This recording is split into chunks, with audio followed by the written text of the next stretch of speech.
တခါတလေမှာတပည့်တော်တို့ကဒီဖះစီမှာအတိတ်ထံပေါ့ဖះဥပမာပဋ္ဌာန်းကိုဘယ်နည်းတိတိရွတ်ပါမယ်ဆိုပြီးတော့အတိတ်ထံမိတာရှိရဖះဒါပေမဲ့တခုတော့အကြောင်းအရာကြောင့်မရွတ်ဖြစ်ပဲပြတ်သွားတာရှိရဖះအဲ့ကြရင်ဆက်မရွတ်တော့ပဲနဲ့ပြက်လက်စနဲ့မထူးပါဘူးဆိုပြီးတော့မရွတ်တော့ပဲနေမိရဖះအဲ့လိုဖြစ်တာဖះကိုလိန်နဲ့ကန်ထိုက်ပါသလားဖះ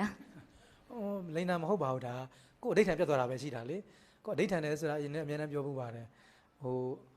ကိုမလို့ဖြစ်မှာစိုးလို့လေလုတ်ဖြစ်သွားအောင်ဆိုပြီးတော့ဘယ်နာရင်ငါရွတ်မယ်ဘယ်နေ့ရွတ်မယ်ဆိုတာမျိုးအတိတ်ထံလိုက်တာဆိုတော့ဒါပေမဲ့အကြောင်းမျိုးကြောင့်ကိုယ့်ရဲ့ပြင်းတဲ့စိတ်ကြောင့်ပဲဖြစ်ဖြစ်ပေါ့နော်အတိတ်ထံပြတ်သွားတယ်မလို့ဖြစ်လိုက်ဘူးဒါမုဒ္ဒဝါဒမဟုတ်ဘူးကိုယ့်ရဲ့စိတ်ကိုဆုံးဖြတ်ချက်ပြတ်သွားတဲ့သဘောကိုပြောတာနော်ဘုရားကိုသွားပြီးတော့ဘာလို့ပါမညာလို့ပါမယ်ဆိုပြီးတော့သွားပြီးတော့လိန်ညာတာမျိုးမဟုတ်ဘူးလေဦးဇင်းတို့တချို့ရှိတာပေါ့နော်တပည့်တော်ရှင်များအရက်မတော့ပါဘူးပေါ့တစ်နှစ်လူပါတယ်6တယ်နော်ရက်တုံးပြုံးနေတယ်ဆိုတာအဲ့တော့6တယ်အဲ့တော့အရှင်များကိုလှူပါတယ်ပေါ့နော်6တယ်ပေါ့နော်မတော့ဖြစ်အောင်ထိမ့်ပါမယ်ပေါ့ပြောတယ်ဒါပေမဲ့စိတ်မနိုင်တော့သူဘာဖြစ်လဲဆိုတော့ပြန်တော့ဖြစ်တယ်ပေါ့နော်ရက်တုံးပြောတာမဟုတ်ပါဘူးနော်ရက်တုံးမတော့ပါဘူးရက်တုံးမတော့ပါဘူးသူကလိမ့်ပါတယ်သူကအဲ့တော့ပြောပြနမူနာပြောပြတာပါဥပမာပြကြလဲရက်တုံးပဲရှိတာပေါ့နော်အဲ့တော့ဖြတ်သွားတာပေါ့နော်သူတောက်ဖြစ်သွားတယ်ဆိုတော့တိလက်ပြတ်သလားလို့မင်းမပြတ်ဘူးဘာဖြစ်လို့လဲဆိုတော့စောသကဥက္ကပြောခဲ့တယ်လိန်ညာလိုတဲ့စိတ်ရှိချင်းဆိုတာလက္ခဏာတစ်ပါးပါခဲ့တယ်ဘုန်းကြီးကသူပြောခဲ့တဲ့ကလိန်ညာဖို့စိတ်စီမှာအစီအစဉ်မရှိဘူးငါဘုန်းကြီးကိုကြားကောင်းငါပြောခဲ့မယ်ငါပြီးငါတောက်မယ်ကွာဆိုတာစိတ်မပွားဘူး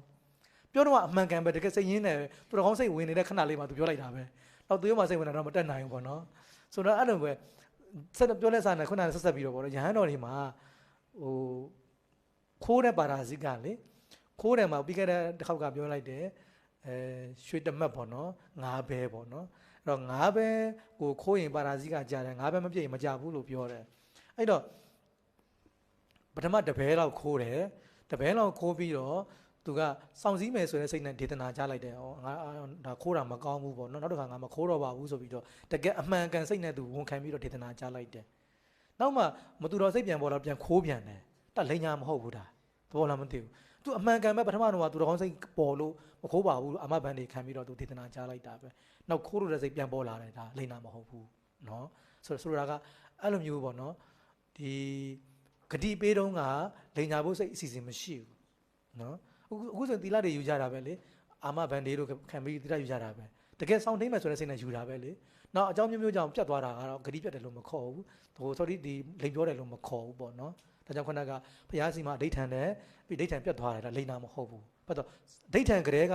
ညာလိုက်မယ်လိန်လိုက်မယ်ဆိုစိတ်မပါတဲ့အတွက်ကြောင့်ပဲအကြောင်းပဲချက်ကတော့နော်အဲ့ဒါ